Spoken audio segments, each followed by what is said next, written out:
Jonesy, a 2-0 loss to Bury in the end. What's your sort of initial thoughts on that? Yeah, I thought we pushed them really hard in the first half. I thought we delivered what we were trying to do, and maybe if we had a bit more quality in the transition moments, so when we won the ball back, a bit more quality than we were in. We had some really good opportunities. It didn't quite come to anything because we didn't quite have the quality really when it counted. But I thought they weren't really causing us any problems. Our shape made it difficult for them to play forward. We switch a play every now and again.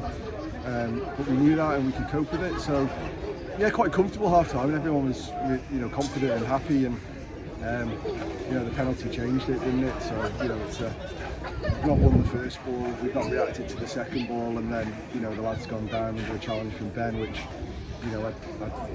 is what it is. But I think our reaction to that goal, because this game's a big game in everyone's heads, isn't it? Whether it's supporters or players or anybody, and it's the one everyone looks forward to.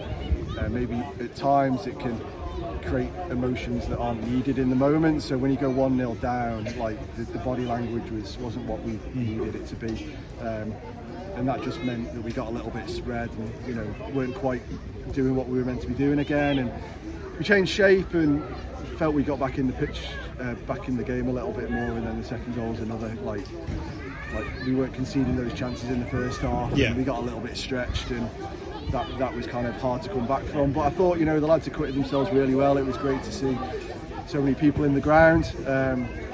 It's a shame we weren't quite as attacking as we kind of wanted to be and thought we could be, but we're playing against the league leaders with a load of players that don't usually play at this level of football. So I thought we acquitted ourselves really well in the main, and didn't quite have enough today to get a win. You touched on the first half where we were superb and we matched them. That must be a really encouraging thing going into next season. That these boys can do it at this level. Yeah, we've known for a while. It was just good that we played slightly differently first half to try and cause them problems, and I think we did that. And I say if we had a little bit more quality in key moments, then we would have caused them a lot of problems. And it's just really great that we've got a good group who can.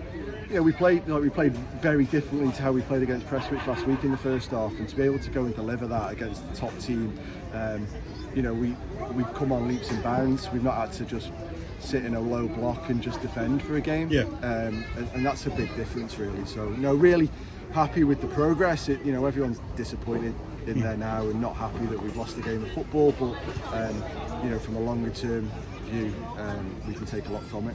And two sets of supporters that were really good today as well.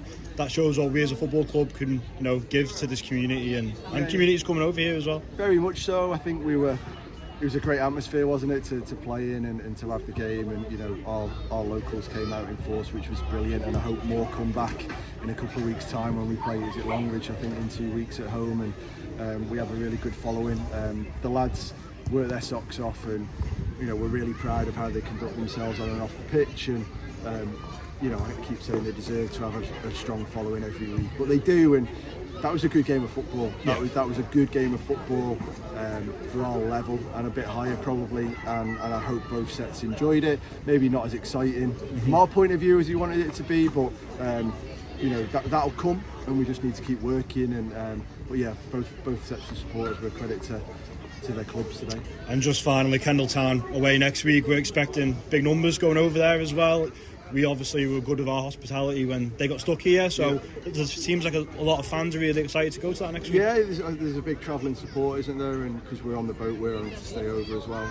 So yeah, it's a little kind of weekend away sort of thing, and hopefully we can regroup and get a strong performance out of ourselves against Kendall, and start to claw back some points towards the playoff positions. And today was one that we thought we had a right chance in, and we still thought that up until the penalty, and we should have kept thinking that even when we were 1-0 down. I'm not quite sure that happened today, but yeah, Kendall's another opportunity to go and put a strong performance in and test ourselves at this level of football again. And we're just looking at some of the stewards putting stuff away in the back there. Obviously things have been rearranged this week. Maybe you want to touch on the volunteers and the club and what everyone they do. Had a heck of a day, I think, yesterday. The game Wilt wasn't on, and kick-off put back, then not going ahead at all, and the volunteers in the club are incredible, and we've got a really good number of people who are committed to doing the best job they possibly can. to get games on, and to also to work within the club on a day-to-day basis, and it's absolutely fantastic, and more than any of us could have really envisaged so early in our kind of like journey as such. But yeah, everyone, credit to everyone involved in the club to get the game on this morning and to make it happen, and to have a good game of football was brilliant. And you know, the Bury fans will have hopefully appreciated the fact that we managed to get the game on, so that their trip here wasn't wasted. So yeah, brilliant for everyone. Cheers, thank you. Cheers, Mike.